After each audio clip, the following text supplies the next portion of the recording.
The playoffs are here, and you can predict the action all the way to the finals with FanDuel Predicts. Predict the spread, the total points, and even the game-winning moments that make the playoffs. Sign up and get a $25 bonus with FanDuel Predicts. Offered by FanDuel Prediction Markets, LLC, a registered futures commission merchant. 18-plus bonus is non-withdrawable and expires 7 days after receipt. Trading derivatives involves significant risk and may not be suitable for all investors. Manage your activity with their consumer protection tools. Restrictions apply. See terms at FanDuel.com/predicts/bonus-offer-terms. Listen, all you New Yorkers. Excuse me, taxi. Okay, we're looking around. This is the 77 WABC minicast. Thank you. Welcome back. We want to stay on this situation on Iran for a moment. And this is a gentleman who really understands these affairs. I want to speak to him about Iran, and then we're going to speak about the shooting because he has a breath of wisdom. He's the former Secretary of Homeland Security, great American Jay Johnson. Mr. Secretary, because Secretary is a life title, you know, Jay. When it is a Senate-confirmed position, it is a life title. So you are always Mr. Secretary. Well, shall I refer to you as Mr. Secretary or Governor? Because you were also in the cabinet. That happens to be a good question. Right. Actually, which do you prefer? Well, it actually came up. My father was governor. I was secretary. Right. And what does your mother do? Yeah, what does she refer to? How does she write? Yeah. Secretary is a higher title outside of the state, but governor is a higher title inside of the state. So with that confusion. There you go. Well, if you're an ambassador, you're referred to as Your Excellency. So maybe you and I should be ambassadors. Yeah, we'll get a little place, you know, a little small island maybe. Right. Jay, Iran. I tell you, it feels like the deal dynamic, let's call it, right? You're making a deal and there's always leverage in a deal situation. But it feels like the leverage is on their side. They have time on their side.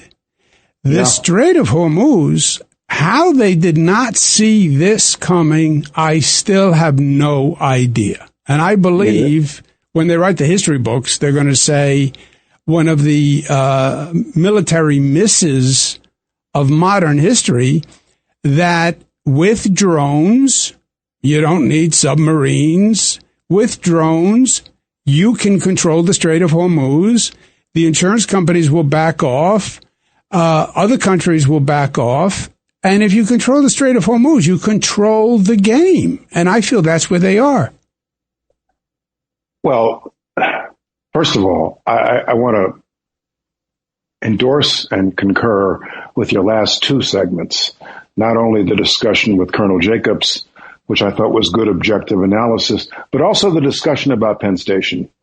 I'm a commuter. I live in northern New Jersey, and I commute regularly into Manhattan. We need a new Penn Station, and we need a new railroad tunnel. Let's not forget that. It's the busiest railroad tunnel in America, and it's falling apart. I put that as a Homeland Security matter. So I heard somebody say recently, if you're not confused about the situation in Iran, you're not paying attention.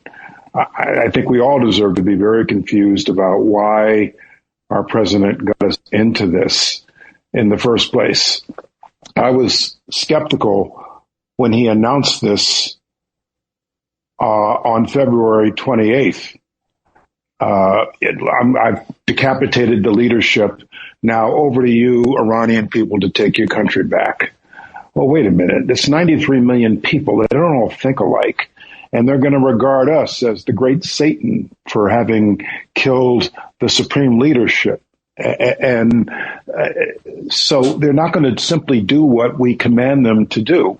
Since then, there have been a number of justifications for why we are there at all. And you're right. Did somebody in the Situation Room say to the president, you know, if you go to war against Iran, they're going to seize the strait, and gas prices in northern New Jersey are going to be near $4.50, and gas prices per gallon in Southern California are going to be $6.50, affecting every single American in an election year. Did somebody tell him that, or was he not listening? Did he refuse to hear that? I think at some level this president realizes he has to extract us from this war he got us into. And as Colonel Jacobs said, we may well end up with a deal that looks a lot like JPOA, the deal that was struck during the Obama administration. What an irony. Look, time is not on President Trump's side. He has the midterms coming up. It's either a bad deal or what I said with the Colonel, it's a punt. Is there a interim deal that he can make that opens the strait, relieves the pressure, gets past the midterms? Because, look, you can't trust anything these people say, right? So getting rid of the enriched uranium. Oh, don't worry, we'll do that, I promise. Making sure there are no parts for a centrifuge. Oh, we promise. No, you'd have to have international forces in there. You'd have to have peacekeepers in there. If it's a real deal, I don't think they give that to him now. No, I think it's going to end up most likely some form of standoff, an armistice of some sort, which the president will proclaim is the greatest deal in the world, no matter what happens. But it could just well be some form of standoff, which is kind of like what we had before in the Persian Gulf. So, but one way or another, I think he realizes he has to extract our military from the situation he got us into. Yeah, I'm with you on that. Let me ask you another topic. The White House Correspondents' Dinner. This, I don't know that people appreciate what that venue is. You have basically the entire president's cabinet, big legislative turnout, and it's in one room, in one venue. It reminds me of the State of the Union. State of the Union is the president does an address at the beginning of the year, and all of Congress is there, and all of the cabinet is there, and the Supreme Court is there. And they have someone sit out in the cabinet. They call it designated survivor. I served that role twice. You may have done so when you were in the cabinet. Yeah, you did it twice. I did it twice. Which is a scary kind of, that's a scary night, Jay, right? Because the theory is you're a designated survivor, meaning what? They give you a brief, you're a cabinet secretary. They give you a briefing on where without revealing too much, they give you a briefing on where the country's military assets are. Oh, yes. The theory... Something like that. Yeah. Something like that. The theory is if a country wanted to really do damage, you have all the leadership in one room.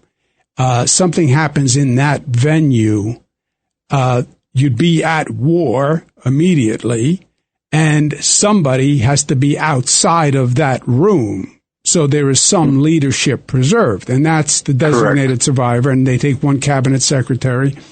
Jay did it twice. I did it twice. You have to be, I think, 50 miles outside of the city, Jay, or something like that, out of Washington, D.C.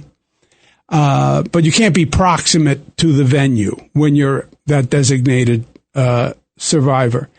But it makes you think, God forbid this could happen. But it shows the vulnerability you have when you put all those people in one room. The dinner last night was like the State of the Union, Jay. It was like the State of the Union. And reports are they even had reduced security. And this guy, you get to the magnetometers, you're feet from the room. He is shotgunned, but what if you had a bomb? What if you had a chemical weapon? I mean, it's frightening.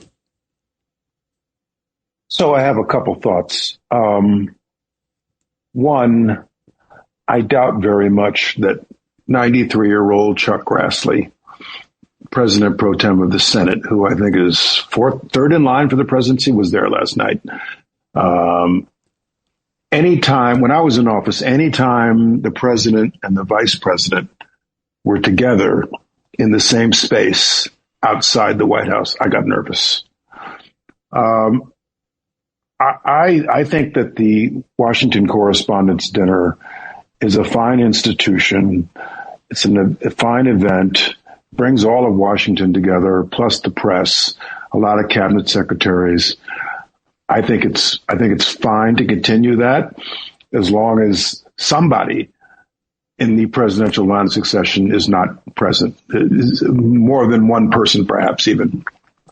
My general observation about what happened last night is there are obviously lessons to be learned, like there are with every incident like this.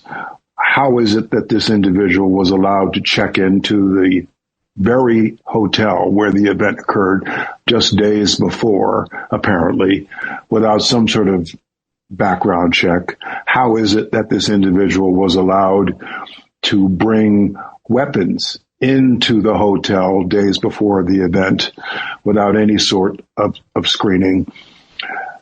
Having said that, I think that the security personnel on the scene performed admirably. They did what they were supposed to do. They did what they were trained to do. This could have been way, way worse. There could have been a stampede in the ballroom. There are very few exits. It's jammed to the gills. The tables are jammed. It could have been a stampede of panic where a lot of people got hurt. That didn't happen. Could have been that this individual was able to shoot a lot of people. Apparently, the Secret Service agent got hit with a bulletproof vest. He was released from the hospital in a few hours. And mass shooters like this person don't have an exit plan. They don't have an exit strategy. This guy probably went in knowing he was going to die. So this was an attempted act at mass destruction. He was probably aiming to just shoot up as many people as he could in the ballroom, as many government officials as he could in that ballroom. He was taken down before he could ever get there, and he was not killed. And so, nor was anybody else.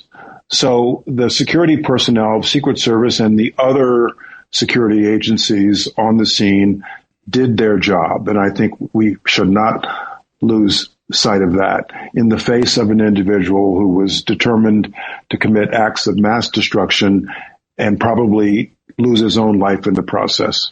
Yeah, I'm with you 100% on that, Jay. What they did, the people on the scene, I think President Trump struck the right tone, had a very calming tone, praised the Secret Service, law enforcement. They did a great job.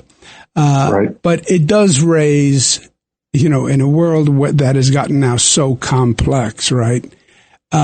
We're always been aware of the threat to the president when you are in an outside venue. We've lived that with President Trump. But now you also have to think about inside venues. You and I have both been at that dinner many, many times. It's like the State of the Union, and it's just the world gets crazier and the threats get greater. But we have great minds like yours, Jay Johnson, and that gives me hope. Thank you for being with us, Mr. Secretary. Thank you, Mr. Secretary. Thank you.